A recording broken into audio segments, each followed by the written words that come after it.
হয় বিশ্ব হিন্দু পৰিষদ বজৰং দল আমাৰ কামটোৱেই হৈছে আমি সকলো হিন্দু ৰাইজক ভাগা ভাগে বাদ দি একত্ৰিত কৰা। গতিকে এই একত্ৰিতকৰণ কৰাৰ কাৰণে আমি প্ৰভু ৰামচন্দ্ৰক যিহেতু আমি আমাৰ উপাস্য দেৱতাৰ লগতে আমি শক্তিৰ আধাৰ বুলি মানো।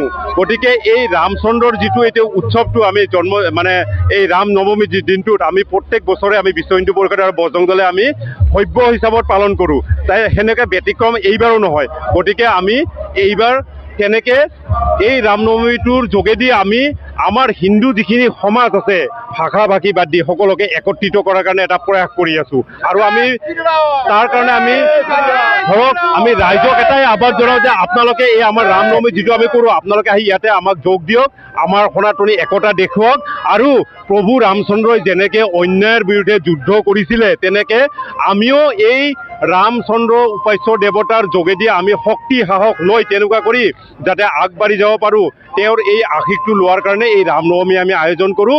আৰু এই ৰামনৱমীৰ এটা আমি বৃহৎ ৰেলীৰ আয়োজন কৰোঁ। আপোনালোকে প্ৰত্যেক বছৰে দেখিছে এই ৰেলীত আমাৰ হাজাৰ হাজাৰ মানুহ সমাগম হয়। গতিকে এই সমাগমটো এইবাৰো আমি অব্যাহত ধাৰা ৰাখি আমি আজিৰ এই ৰেলীটো আমি এতিয়া যাত্ৰা আৰম্ভ কৰিম বুলি এটা আশা ৰাখিলোঁ। আৰু লগতে আপোনালোকৰ যোগেদি আপোনালোক সাংবাদিক বন্ধু ভাই বন্ধুসকলক আমি ধন্যবাদ জনাইছোঁ যে আপোনালোকে প্ৰত্যেক বছৰে আমাক এনেকৈ সহায় সহযোগিতা কৰি কিনে আমাৰ যিখিনি বিশ্ব হিন্দু পৰিষদে যিখিনি কাৰ্য সনাতনী ৰাইজৰ কাৰণে যিখিনি কাম কৰি আছোঁ সেইখিনি আপোনালোকে ৰাইজৰ আগত উপস্থাপন কৰাৰ কাৰণে অশেষ ধন্যবাদ জনালোঁ। ধন্যবাদ।